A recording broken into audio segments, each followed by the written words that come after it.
Marami ka na siguro nakikitang post about freelancing or pag-VA or virtual assistant. Pero, alam mo ba talaga kung anong definition ng VA or freelancing? Freelancing? Libre ba yon? Kasi free? Nako, hindi yun yung definition ng freelancing. Pag sinabi kasi natin yung freelancing, employment pa din naman siya, trabaho pa din naman, pero wala ka lang full-time commitment. So meaning ba, kung nag-sideline ako as a financial advisor, freelancer na din ako? Well, technically yes. Pwede natin silang tawaging freelancers. Pero kasi, tayo, nakasanayan natin na kapag financial advisor or real estate broker, tinatawag natin silang part-timer. Yung mga nakasanayan lang natin na tinatawag na freelancer ay mga freelance model, freelance photographers, freelance videographers, etc. Yun din yung reason kung bakit na-associate natin yung word na freelancing sa pag-VA or virtual assistant. Ganun pala yun. Pero, anong difference ng freelancer sa VA? Ang freelancer kasi, nire-refer natin ng isang tao sa freelancer kung nagtatrabaho siya pero wala siyang full-time commitment. Diba? Ang pag-VA naman or virtual assistant, ito ay isang uri ng trabaho na pwede mong gawin. Ano nga yung VA? VA stands for Virtual Assistant. So meaning, nagiging assistant ka pero virtually. Bakit virtually? Kasi yung client mo, taga-ibang bansa. Alright? So meaning, sinusupport mo sila as an assistant while you are here living in the Philippines. Most of the time, whenever we talk about VA or virtual assistants, yung unang pumapasok sa isip ng tao, parang personal assistant. Meaning, ikaw nag-aayos ng schedule ni client mo, ikaw naging secretary niya, ikaw yung nag-handle ng admin task, etc. Pero, in some job posts, in some clients, nire-refer din yung term na VA for specialized roles. For example, marketing VA. So, meaning dapat may knowledge ka about marketing, tapos magiging virtual assistant ka as a marketer. I see. Pero paano kaya ako makakapag-start sa mundo ng freelancing? Anong kailangan kong gawin? Yung pinakauna mong kailangan gawin ay i-assess yung skills mo. Saan ka ba talaga magaling? Or ano yung hilig mo? Kasi kung mahilig ka magsulat, pwede ka maging freelance writer. Kung mahilig ka naman, halimbawa sa graphic design, pwede ka maging freelance graphic designer. Or kung estudyante ka pala ngayon, tapos accounting yung pinag-aaralan mo, pwede ka din maging freelance bookkeeper. So pwede ka talagang mag-start mag-freelance as early as right now, or syempre after mapanoorin tong video na to. Pero you get the point. You can start with skills that you already know. So what I want you to do right now is that you list down 5 skills na alam mo na. Tapos isulat mo lang sa piece of paper or kahit nga sa phone mo lang eh. Try to list down 5 right now. Okay. Meron na akong skills na gustong i-offer. Nakalista na ako ng 5. Ano nang next na gagawin ko? I-check mo na ngayon sa mga freelancing websites yung mga skills na sinulat mo. Yung 5 skills na yon. Okay? So, saang website ko siya i-check? Pwede mo siyang i-check sa 1. Upwork.com 2. Onlinejobs.ph or 3. Freelancer.com. Pwede ka nang tumambay dun sa tatlong website na yon, tapos isi-search mo lang. So, halimbawa, kung yung nasulat mo ay writing, pwede mong i-search writer. Diba? Tapos tignan mo kung madaming mga job posts about it. Kasi doon mo malalaman kung gaano ka-in-demand yung trabahong yon, yung writer na role, di ba? So yung isusulat mo, hindi naman talaga yan yung writing na skill eh. Kailangan mong isulat yung writer, yung role. Bakit?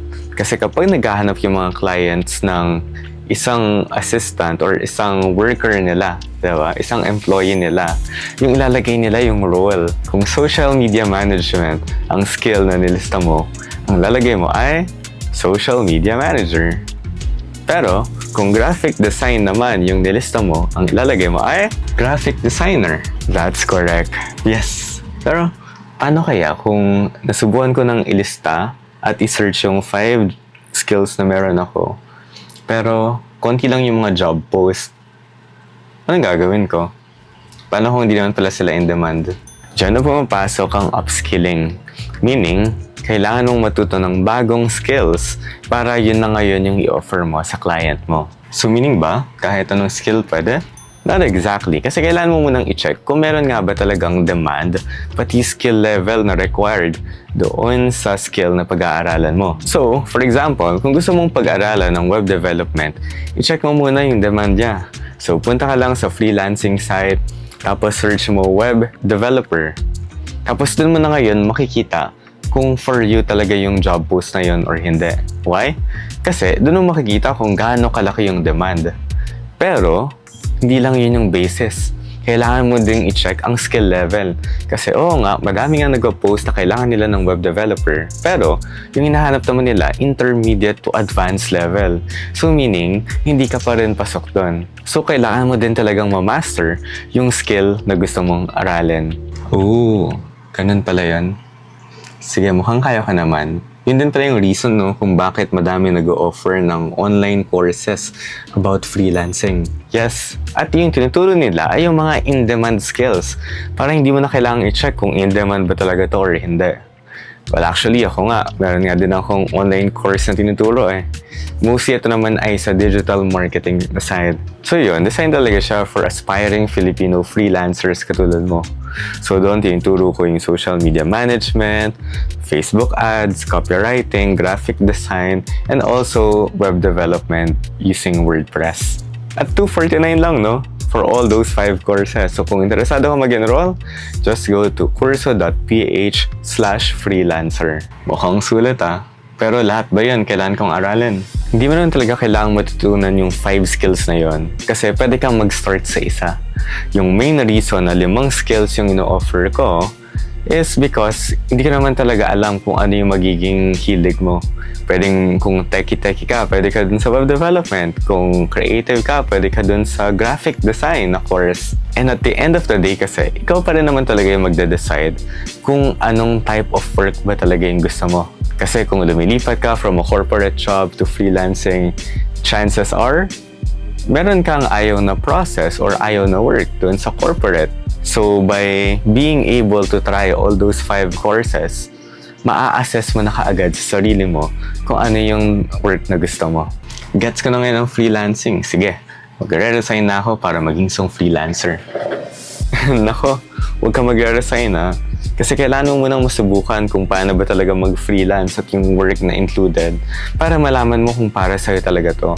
Kasi come to think of it, paano kung hindi mo pala talaga kaya nang walang workmates? Diba? I mean, workmates na makikita in person. Kasi kung workmates, definitely meron kang workmates, pero makaka-chat pa lang sila over Zoom or kung anumang messenger yung gamit. Or paano naman kung nahihirapan ka palang maghanap ng client? Eh di ilang months kang walang income. Kaya mo ba talaga yun? Ano pala yung dapat kong gawin para mag-umpisa? Yung una mong kailangan gawin ay subukan mo during your free time muna. Pwedeng pag-uwi mo sa bahay ng gabi or every weekend or tuwing holiday. Tapos, mag-aaral ka ng bagong skill, mag-upskill ka, or kung meron ka ng existing skills na pwedeng i-offer, magsimula ka na kaagad mag-apply sa trabaho. Yes, diretso ka na mag-a-apply sa trabaho.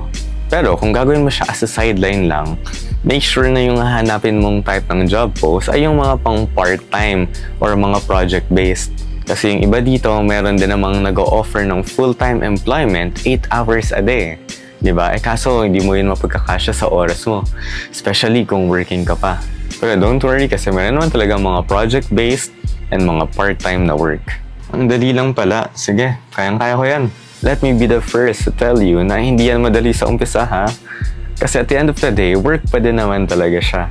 Mag-a-adjust ka pa rin kasi maghahanap ka pa rin ng client And most people na nagsisimula sa mundo ng freelancing, kapag nahihirapan sila maghanap ng client, tumitigil na sila. Kaya sinasabi nila na, nako, hindi yata for me yung freelancing. Pero yung difference ng those types of people at ikaw na nanonood ngayon is perseverance. Your desire to do it. Are you willing to persevere to find clients? Kasi long game din siya Or, ikaw din ba yung type na, sige, susubukan ko lang once, tapos kung di ako nakahanap, okay na. Babalik na lang ako sa normal daily routine ko. Well, I hope you're the first time, the type who will persevere.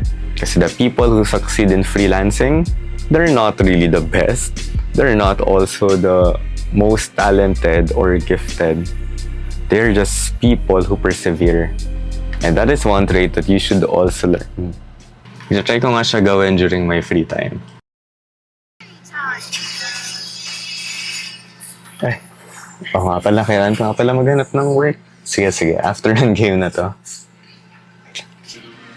Okay lang yan. Kailangan mo din naman talaga masimulan para mag-build yung momentum. Okay lang naman maglaro ng games as long as controlled mo naman siya. Yung tipong hindi siya nakaka-affect sa daily routine mo. If you enjoyed learning and watching this video, give this video a thumbs up. Tapos mag-subscribe na rin kayo sa channel ko para I can produce more videos like this. So kung may tanong ka pa about freelancing, leave your questions in the comment section below. See you in the next video.